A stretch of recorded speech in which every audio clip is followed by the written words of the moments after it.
What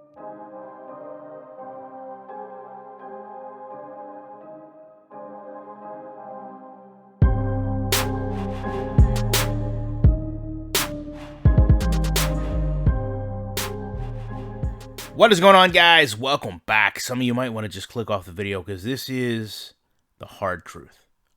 This is the truth I didn't want to confront, to be 100% transparent. I want to say that there is more ways now for us to communicate with EA to make this game better than ever before, and the fact that it's not getting better really drives this point right here home to me. You've got Madden NFL Direct, which used to be Kralo's account, where he's obviously coming out and talking about the gameplay with Madden in terms of the update for the closed beta yesterday, the Twitch stream they did, I covered it at length. The Madden Ultimate Team Twitter retweets this and admitted they were going to be one of the 4,000 people there. One of the responses to this is, I will be there too. I plan on spending $200 the first week on packs. One of my followers says, at this rate, you won't be able to pay rent, but at least you'll pay EA for their trash game. I feel like there's a real big disconnect in the community, and that right there, in a pretty harsh way, sums it up. I'm not agreeing with either side, but I think we all understand when you look at the state of this game, that is where it's at. You've got people that post about this game and openly say, hey, I spend a good amount of money on MUT.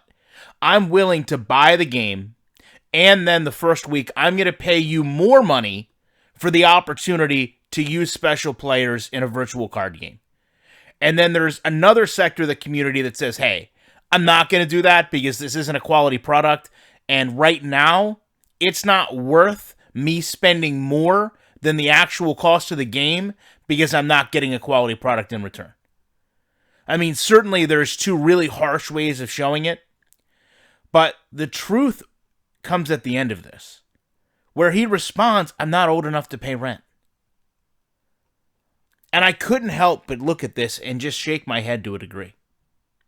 I mean, here is a person, okay, that is telling you, that is honestly telling a gaming company, hey, I'm going to buy your game for $100. In the first week, I'm going to double that and buy MUT card packs. This is exactly what EA wants. And I hate to say this, there's also a large group of adults that don't want this to happen. And I hate to say it, I'm one of them. Actually, I don't hate to say that, but I'm one of them. I don't want a child that doesn't have an actual relation to money, that doesn't tangibly completely understand because he does not have bills what $200 means to go on Twitter and tell EA that he is going to support them with a $300 investment the first week a game comes out. And then when questioned about it in any fashion, acknowledge that he doesn't actually have any bills, because this means to many of us, his parents are paying for these packs. And I feel like if they understood the true value of these packs, if they understood what these packs were actually about, that they may not completely be on board with Junior over here buying $200 worth of MUT cards.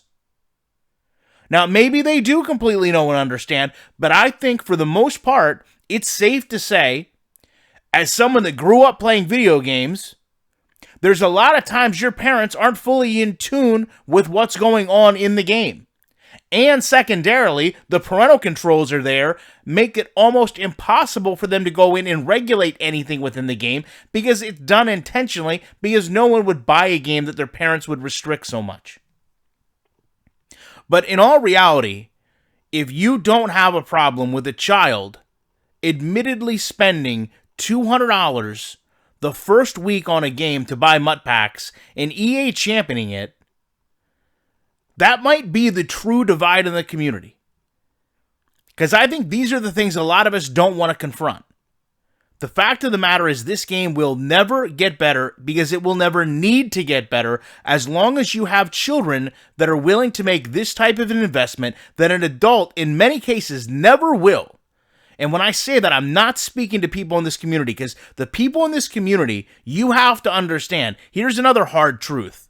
Your favorite MUT streamer makes money opening those packs to show them to you because you want to live vicariously through them, opening $500 worth of MUT Pack cards because you would never do it on your own.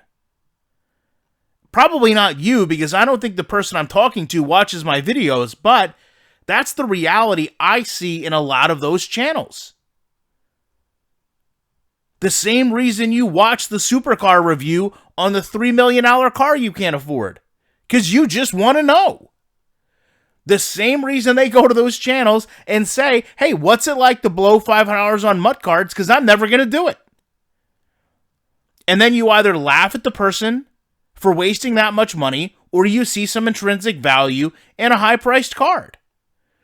Which to me, none of that matters, because this game, as a Ravens fan so eloquently put, is trash. The more you stuff in a trash bag, it's still trash. It's just more of it. If I put 10 cans in a trash can or 20 cans in a trash can, it's still a trash can full of trash. This person is just willing to put more in that trash can than most of us. The problem is, it's not a trash can, it's EA's wallet. And if this really isn't an indictment as to where this game series is, in terms of basically children gambling away large amounts of money that's not theirs to facilitate a card game online that has no real value outside of the game, then I don't know what to tell you. But if you agree with that, I think you probably need to sit down and reevaluate how you feel about video games, sports betting in general, and that's from somebody that owns a good amount of sports betting stocks. Love to know your thoughts on this. Appreciate you checking it out. You know I will be back in the week with more commentary.